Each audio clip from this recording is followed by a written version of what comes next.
The first time I saw her, I thought it was a trap. The bridge of the alien flagship was silent except for the hum of engines, so quiet it made the tension in my chest feel louder than a war horn. My hands shook, not with fear, exactly, but with the adrenaline that comes when every instinct screams run, fight, survive. And there she was. Tall, imposing, eyes like molten gold with flecks of violet, and armor that seemed to be alive, moving with her like a second skin. Her presence radiated authority that no human commander could ever hope to match. The Alien Queen. Kaelith, they called her, or at least that's what her soldiers whispered when they thought I couldn't hear. She didn't speak at first. She just walked toward me, her steps measured, echoing in the vast metal hall. Every inch of me wanted to raise my weapon, to shoot, to make a stand, but I knew it wouldn't matter. Her voice, when it came, was sharp, unwavering. Your resistance means nothing human. You will be my husband. I laughed. Not out of humor, but disbelief. You're insane, I said. I don't even know you. Kaelith smiled, just slightly, like she'd expected me to say that. Then her voice lowered, almost a whisper, but in my mind, it was deafening. And yet it does not matter. The stars themselves have chosen you. Beginning captured. It had started hours ago. My squad had been ambushed on the outskirts of the Andromeda expanse, investigating an energy anomaly near the Xylar system. We were supposed to make contact with a remote outpost, map the sector, and leave. Instead, everything went wrong. The alien forces appeared suddenly, silent ships that moved faster than anything we'd ever encountered. One moment we were surveying a deserted moon, and the next, our transport exploded, and I was thrown into a containment pod like cattle. The pod's material hummed with energy, impossible to cut, impossible to break. My weapons were gone. My squad mates gone. I was alone. Then came the transport to the flagship. The pod opened, and soldiers in black, crystalline armor pulled me onto the deck. At first, I thought they were going to execute me. I had been trained for battle, for survival, but not for the kind of authority that Kaelith carried. She appeared before me, and the rest of the world, my fears, my memories, my life on Earth, felt insignificant. You will come with me willingly, she said, her golden eyes boring into mine. Or the consequences will be severe. I didn't answer. I refused. My military training told me to resist. She laughed softly, and it was not a sound I will ever forget. Futile. You are already mine by fate. Middle. Understanding her world. Hours passed, though it could have been days. Kaelith allowed me to move freely only within the central chamber of the ship. Outside, her empire expanded, worlds I had never imagined, cities made of metal and light, ships gliding through space like liquid. She spoke to me then, not as a conqueror, but as if explaining a history that had been written before I was even born. Her people, the Kaelithar, had dominated a sector of the galaxy for millennia.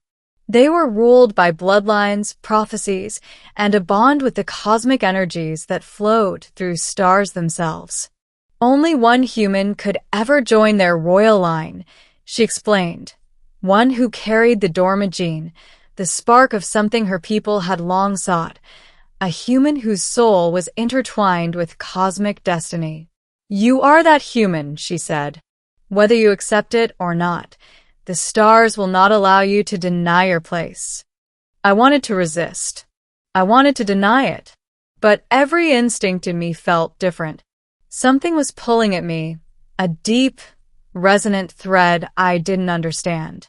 She showed me visions, flashes of distant worlds, battles between species, the rise of the Kaelithar Empire, and humans who had once walked among the stars before retreating to Earth.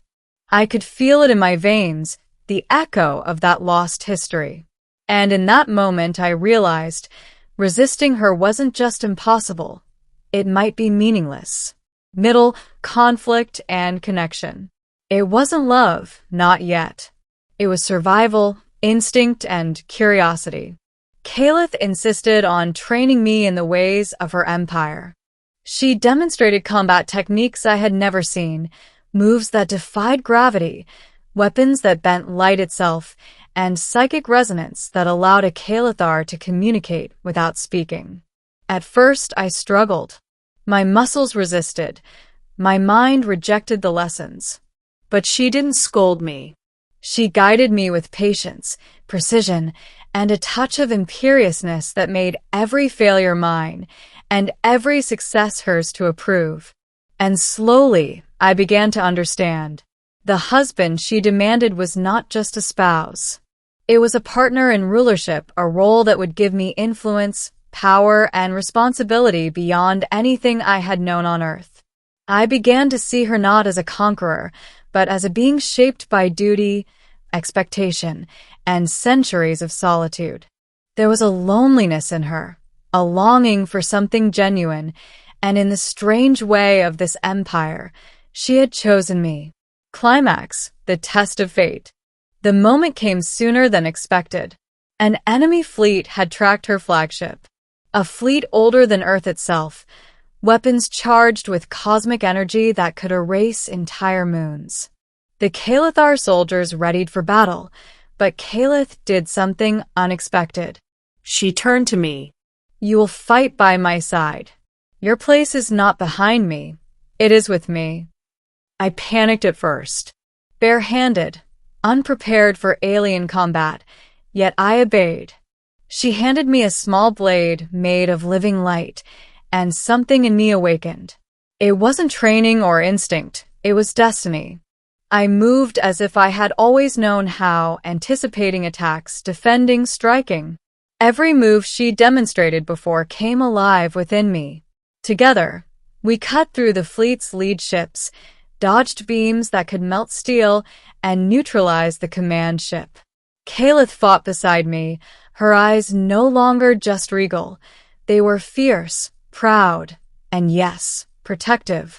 When the battle ended, I realized I had survived not because I was skilled, but because we had become a unit, synchronized, bound by something older than the stars.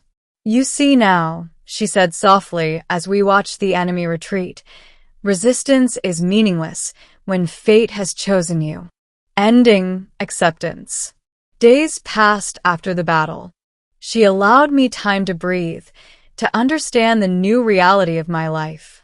I was no longer just a human soldier. I was a partner in one of the oldest, most powerful empires in the galaxy. Kaelith came to me one evening, her hand extended. "Will you stand beside me, not as my prisoner, but as my husband?" I looked at her, the woman who had threatened, taught, and fought beside me, the woman who had shown me both the burden and wonder of her world. I nodded. "Yes," I said. It wasn't surrender. It wasn't fear. It was choice. And in that choice, I realized that together we could shape the future, not just for the Kaelithar, not just for humanity, but for the stars themselves. Kaelith smiled, a genuine smile this time, and for the first time, I understood. Fate had not just brought us together, it had awakened something in both of us, something neither could have achieved alone. As our ship drifted into the endless expanse of the galaxy, I knew that the story of a human and an alien queen had only just begun. And somehow, in the weight of destiny and the pull of the cosmos, I was no longer resisting. I was home.